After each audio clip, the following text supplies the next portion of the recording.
स्वागत है आप सबको हमारे चैनल आध्यात्मिक रहस्य में। हमारे साथ इस रामायण की यात्रा में जुड़ने के लिए बहुत बहुत धन्यवाद। अगर आप पहली बार हमारे चैनल पे आए हो तो प्लीज चैनल को सब्सक्राइब जरूर करें। तो चलिए शुरू करते हैं। अयोध्या कांड 8वां सर्ग। मंथरा का पुनः श्री राम के राज्याभिषेक को कैकेयी के लिए अनिष्टकारी बताना, कैकेयी का श्री राम के गुणों को बताकर उनके अभिषेक का समर्थन करना, तत्पश्चात कुब्जा का पुनः श्री राम राज्य को भरत के लिए भयजनक बताकर कैकेयी को भड़काना। यह सुनकर मंथरा ने कैकेयी की निंदा करके उसके दिए हुए आभूषणों को उठाकर फेंक दिया और कोप तथा दुख से भरकर वो इस प्रकार बोली, रानी तुम बड़ी नादान हो। अहो, तुमने ये बेमौके हर्ष किस लिए प्रकट किया? तुम्हें शोक के स्थान पर प्रसन्नता कैसे हो रही है? अरे, तुम शोक के समुद्र में डूबी हुई हो तो भी तुम्हें अपनी इस विपन्न अवस्था का बोध नहीं हो रहा है। देवी, महान संकट में पड़ने पर जहां तुम्हें शोक होना चाहिए वहीं हर्ष हो रहा है। तुम्हारी यह अवस्था देखकर मुझे मन ही मन बड़ा कलेश सहन करना पड़ता है। मैं दुख से व्याकुल हो जाती हूँ। मुझे तुम्हारी दुर्बुद्धि के लिए ही अधिक शोक होता है। अरे, सौत का बेटा शत्रु होता है। वह सौतेली माँ के लिए साक्षात मृत्यु के समान है। भला उसके अभ्युदय का अवसर आया देख कौन बुद्धिमती स्त्री अपने मन में हर्ष मानेगी? ये राज्य भरत और राम दोनों के लिए साधारण भोग्य वस्तु है। इस पर दोनों का समान अधिकार है। इसलिए श्री राम को भरत से ही भय है। यही सोचकर मैं विषाद में डूबी जाती हूँ, क्योंकि भयभीत से ही भय प्राप्त होता है। अर्थात आज जिसे भय है वही राज्य प्राप्त कर लेने पर जब सबल हो जाएगा तब अपने भय के हेतु को उखाड़ फेंकेगा। महाबाहु लक्ष्मण संपूर्ण हृदय से श्री रामचंद्र जी के अनुगत हैं। जैसे लक्ष्मण श्री राम के अनुगत हैं, उसी तरह शत्रुघ्न भी भरत का अनुसरण करने वाले हैं।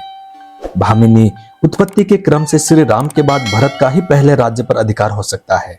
अतः भरत से भय होना स्वाभाविक है। लक्ष्मण और शत्रुघ्न तो छोटे हैं, अतः उनके लिए राज्य प्राप्ति की संभावना दूर है।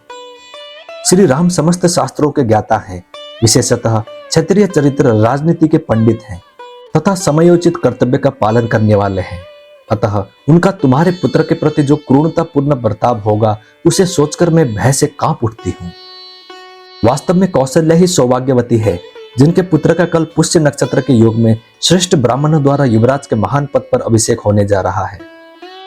वे भूमंडल का निष्कंटक राज्य पाकर प्रसन्न होंगी, क्योंकि वे राजा की विश्वास पात्र है और तुम दासी की भांति हाथ जोड़कर उनकी सेवा में उपस्थित होगी। इस प्रकार हम लोगों के साथ तुम भी कौशल्या की दासी बनोगी और तुम्हारे पुत्र भरत को भी श्री रामचंद्र जी की गुलामी करनी पड़ेगी।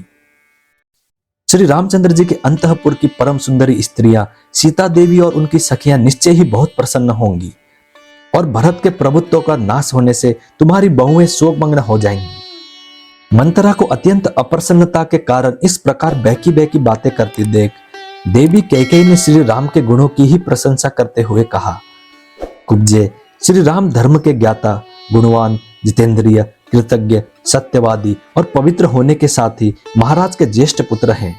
अतः युवराज होने के योग्य वही हैं। वे दीर्घजीवी होकर अपने भाइयों और भृत्यों का पिता की भांति पालन करेंगे।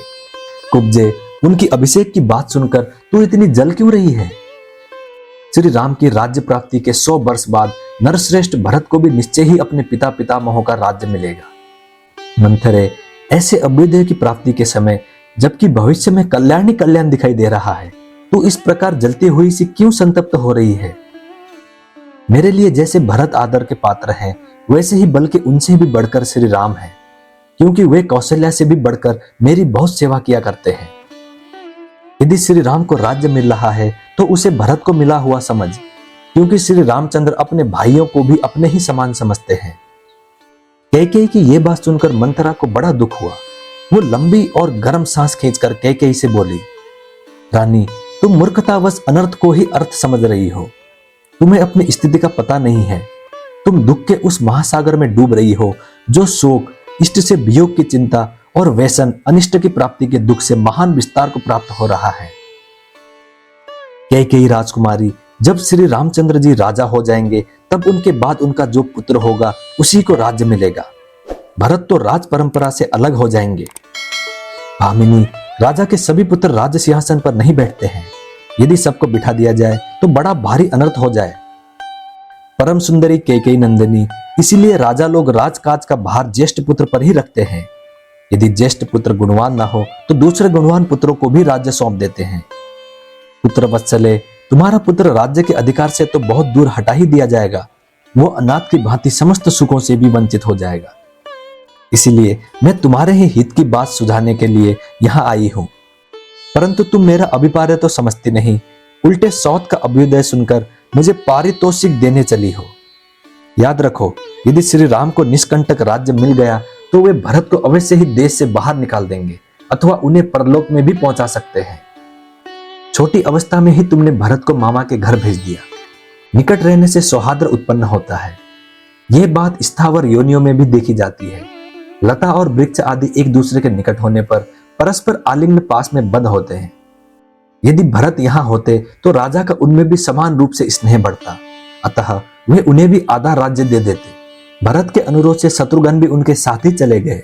यदि वे यहाँ होते तो भरत का काम बिगड़ने नहीं पाता, क्योंकि जैसे लक्ष्मण राम के अनुगामी हैं, उसी प्रकार शत्रुघ्न भरत का अनुसरण करने वाले हैं।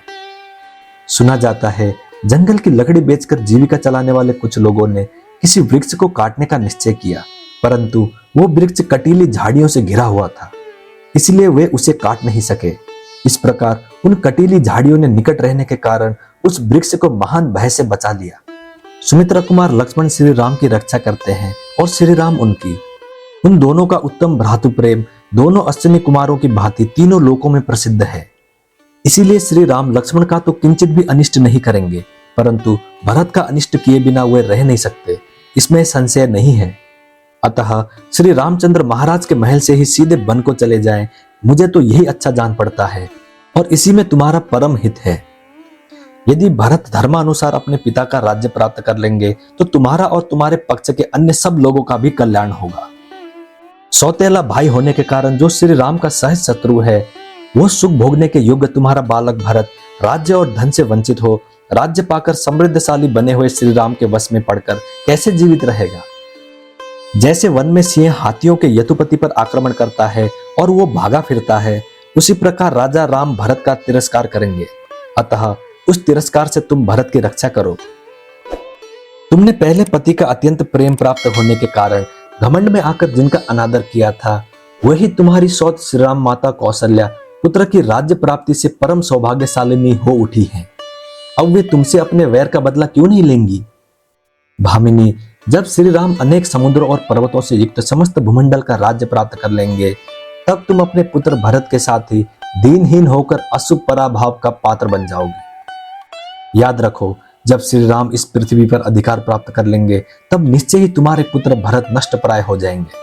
अतः ऐसा कोई उपाय सोचो जिससे तुम्हारे पुत्र को तो राज्य मिले और शत्रुभूत श्री राम का वनवास हो जाए। इस प्रकार श्री वाल्मीकि निर्मित आर्ष रामायण आदि काव्य के अयोध्या कांड में 8वां सर्ग पूरा हुआ। मैं उम्मीद करता हूं श्री राम जी आपकी सारी मनोकामनाएं पूरी करें। जय श्री राम, जय हनुमान। अब मिलते हैं अगली वीडियो में।